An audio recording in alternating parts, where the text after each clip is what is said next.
Hi, my name is Sarah Elise. I'm an astrologer in Toronto, Canada, and I'm sending this video out today to my newsletter community.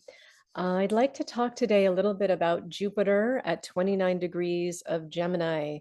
It is about to move into Cancer on June the 9th. And since about May the 15th, thereabouts, Jupiter has been squaring the nodal axis. And what this means is Jupiter is creating a collective turning point in our evolutionary dream that we're experiencing and that we're dreaming right now as a human family. And as Jupiter is sitting at this very powerful anaretic degree, it's going to be joined by Mercury on Sunday. And I think there's this opportunity in the collective and for each of us as individuals to create a tipping point toward something new. So what is the new thing that we're creating a tipping point toward? Well, in order to explain that, I want to first talk about a dream that came in for me, or a vision that came in for me as Jupiter was coming square the nodes in the last 2 weeks. In the dream, I was on this quest, and the quest was, I didn't know what the quest was for at first, but it felt very important. It felt like I was moving all over the planet to different places on the earth and different sacred sites on the earth, and I was exploring and I was adventuring in order to find this magical and important secret or this mystery.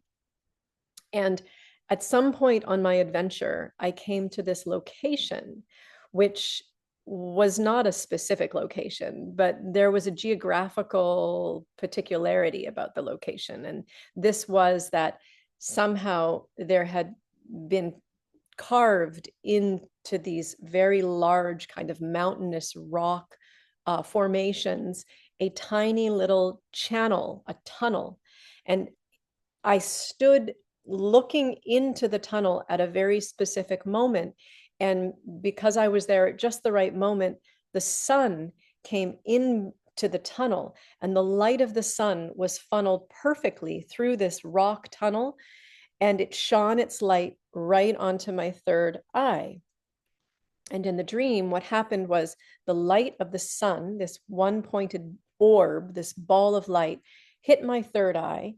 I closed my real eyes, and internally, what happened was the sun's light remained as a globe or as a light. And as I looked at the sun's light within the inner vision, inside myself, inside my eyes, inside the inner sight, I looked at that point of light, which had been created by the sun sort of burning itself into my retina. As I stared at that point of light, my eyes were pulled out and then up, and they repositioned themselves. And I just kept staring at that point of light and allowed my eyes to follow it upward. And it led me on this little journey up into this upper chamber of my higher mind. And as soon as I was brought into the higher mind, into this chamber, I realized, oh my goodness, I've found what I was looking for. I've found the Holy Grail. And these were the words that kind of came into my mind. I found the Holy Grail. Can you say 29 degrees of Gemini? I mean, God, you can't. This is like the anaretic degree of Gemini, right? Finding the Holy Grail, finding the higher mind, the perfection of mind. And when I was brought up into this upper chamber, what I realized was that the one pointed focus or the one pointed light, focusing all of our energy on one unity consciousness point, enables us to come up into this higher perspective, which shows us the truth. And from that place, I could see the truth. And the truth is that duality is a construct, and we're living inside of it. And we all identify with it. But as soon as we identify with the duality, with being there being a right or a wrong, or a persecutor or a persecuted, or a good and a bad, as soon as we're in that dance of duality, we are living and identifying with a tension that exists in reality because we're in a three-dimensional world, that it's not necessarily the higher truth. And it isn't until we can come up into unity consciousness that we're able to actually see what is real and come to conclusions that serve the greater good, or that serve all of humanity. And with Jupiter, which is the great benefic, the great teacher, the great wisdom keeper, squaring the nodal axis, I think what's happening right now is we are being asked to see something greater in terms of the story that humanity is telling to itself at the moment. And we're being asked to look at the duality of what we've been created, to look at all the lay of the land, to look at all this fractious conversation and all this complicated back and forth and the wrangling of mind and the criticism and the blame and the shame and the this and the that. And we're being invited to look higher and to see all of the words and all of the perspectives as being one whole thing. So hopefully we can move on in the back half of this nodal axis cycle, which ends next July. So we've got about 12 or 13 months left of it. Actually, it's not really the back half. It's about the last 2/3 of it. Hopefully we can move forward in our evolution from this point on. So what is this story that we're being asked to see right now? Like, what is the nodal axis story of the moment? What are we inside of? What dream are we dreaming right now? Well, since about January 12th, we have been dreaming the dream of the persecutor and the persecuted.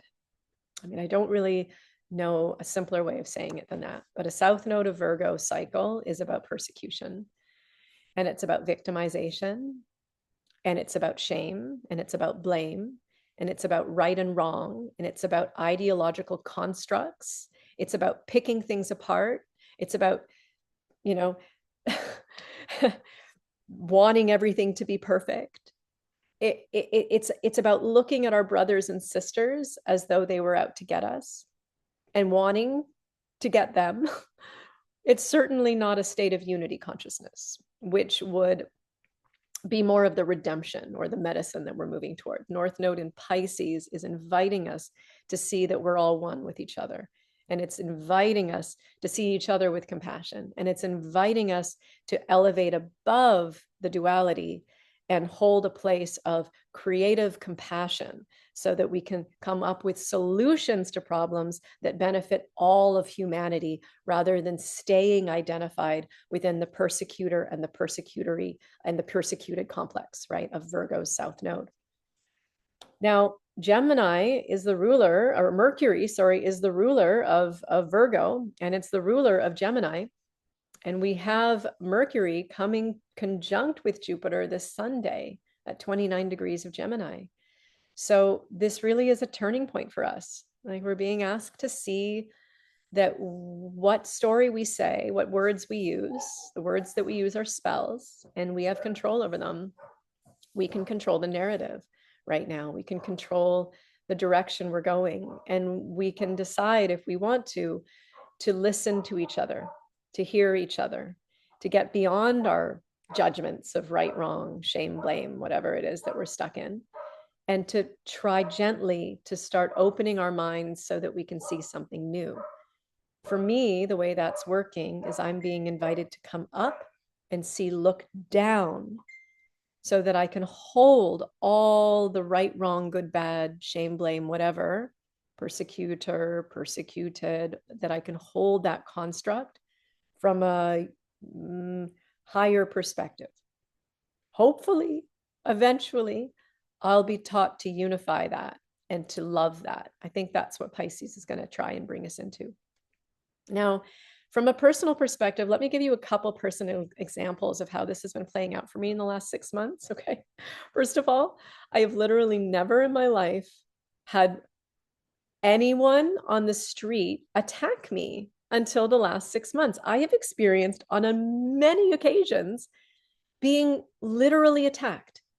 And I don't mean like physically attacked, I mean energetically attacked. So I'm coming to an intersection and the wheels of my car, they go a little bit into the crosswalk, right? Because I'm not paying so much attention. And I need to make a turn, and I know I can't see whether there's a car coming to my left if I'm so far back. And the regulations in my city are a little bit, they're a little crappy for driving in the inner city, because inner city of Toronto was built 120 years ago, right? So it was kind of not a time when things are being developed for modern day cars. So intersections are such that you really have to creep forward in order to see whether cars are coming so that you can safely make a turn into traffic. However, modern day traffic rules demand that cars stop very far back away from the intersection to make room for pedestrians. So this is fair. This is fair. And this sounds so silly, but on a couple of occasions, I've gently nudged my way forward a little bit, apparently too much for someone's comfort. And I've been attacked for that. And I've had people yell at me. It's one woman in particular, yell at me, shame me, look me in the eye, be mean to me. And, this has happened a couple of other times too, where I've been beeped at for waiting like 2 seconds too long at a light when it turns green and like pissing someone off before it. It's just been my heightened awareness of being made wrong. At first felt like I was being persecuted. And at first I felt really, really angry. And I would get very upset. And then gradually over the months, as it kept happening every month, every few weeks, I started to realize, you know what? The people who are doing this to me are upset. I'm upsetting them. And if I have compassion for them, and if I listen to what they're saying to me, perhaps I can create some harmony here, or perhaps I can change something that I'm doing and I can be more conscientious. So it's led me on a little journey to, examine my own behavior and how I can bring more compassion into that into that conversation, rather than simply feeling like I'm being persecuted and turning it right back on them and like giving them the finger or being angry in return, which is generally what I do, because I get pretty mad when people try to tell me what to do or tell me that I'm wrong, right? I'm a normal person, just like any of you out there. So anyway, that's a very shallow example. There have been some more significant examples, like a good friend of mine who's been one of my favorite people for 20 years told me that he never wanted to see me again. And if I ever showed up in his space, he would humiliate me until I started crying and ran away. And he did this because we had an ideological rift in our relationship, where I disagreed with a perspective that he was taking. And I called him out on it, and he became offended and felt like I was persecuting him. And because of that offense, he then persecuted me and ended our friendship.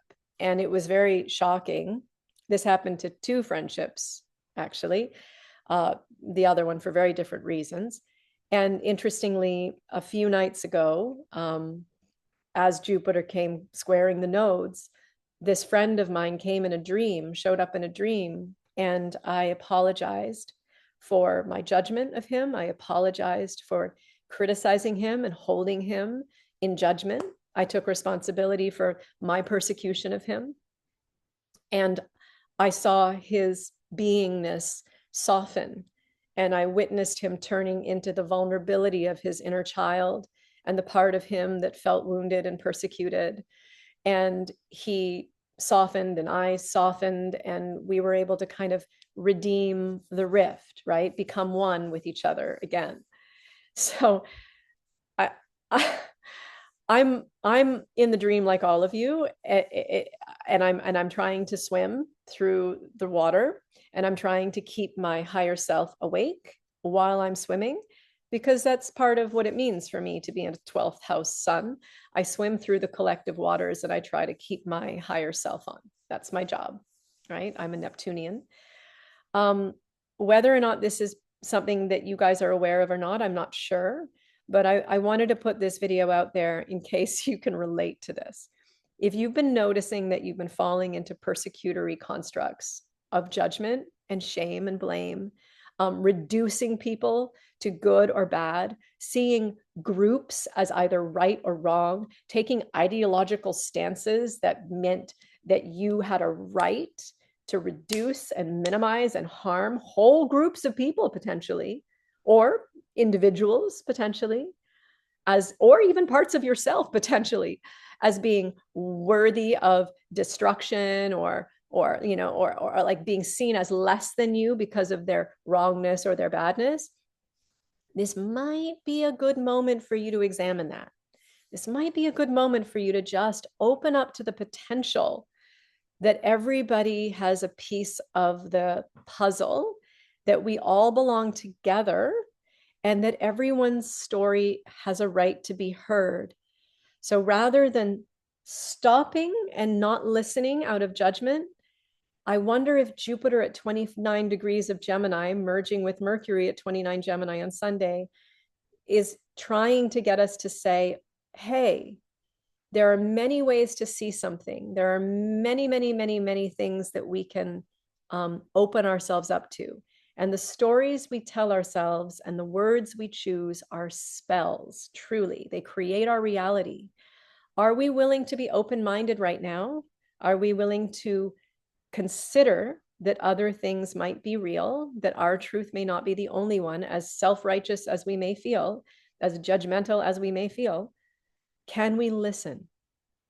And the other invitation, I think, at a higher level is, can we transcend duality completely? Can we move into the upper room of our universal self and look down at humanity and hold it with a compassionate place, hold it from a compassionate place of love?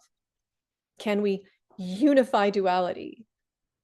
Can we see it as one? Can we see us all as one? Is that available for us?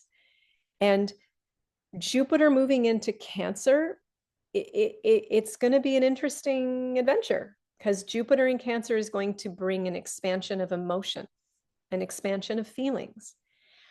What we do with those feelings is going to be up to us. Are we going to let our feelings be hurt? Are we going to let ourselves be pulled into tribalism, protectionism, and fear? The Cancer crab shell can keep a lot out. Clack, clack, clack. Their claws are very sharp. Or are we going to soften with each other, be vulnerable, start talking about what we're feeling rather than just arguing with our words and refusing to listen to each other? There's this huge new wave that's coming called Cancer. And Cancer does rule the collective unconscious, by the way. It rules the personal emotional body and the astral field. So if there is anything that I would suggest you take from this conversation, if you've managed to last this long, it's a piece of advice my old teacher, Alan Oken, used to tell me. And he would say to me, Sarah, you got to keep one toe in the bathtub at least, but try to make sure you're not all the way in there. Try to make sure that, you're out of the bathtub. And we can be aware of the astral, the human emotional field. We can be aware of what's going on the collective stage. We can feel all the feels. Yet we have to have our higher self on. We have to have our universal self open so that we're looking into the reality from outside of the water. Because in the water, we're dreaming. In the water, we are swimming. In the water, we are drowning. And it's hard to differentiate what is real and what is not real when we're just in the ocean of emotion, right? So this 29-degree point of Jupiter in Gemini, for me, it's inviting me to remember that chamber of my higher mind where I can go and I can unify and I can be in wisdom and I can look into the collective field, into the duality from a place of calm, a place of rational reason, a place of objectivity, and a place of enlightened perspective, compassionate perspective. And I think ultimately with our North Node in Pisces, that's what we're all being invited into in this Nodal Axis cycle. We're all being asked in whatever way is available to us to embrace the fact that we are one, that we are part of a whole, and that in order for humanity to move forward, we have to do it together. We can't do it by eliminating the bad guys or by criticizing and condemning the persecutors. We can't do it by being afraid of being persecuted and being victims. We have to do it as a collaborative effort that leans heavily into creative solving of problems, compassionate, creative solving of problems, rather than fractious, dualistic, argumentative, conflict. So anyway, we're not all the way through, as I said earlier. We're like a third of the way through the nodal axis cycle. So we're just at a moment of time that would be maybe a turning point in our awareness of what we're in right now. And I wanted to invite you all to tell me whether or not that's true for you or how that's showing up for you. I will leave it there. Thank you for joining me. Take care.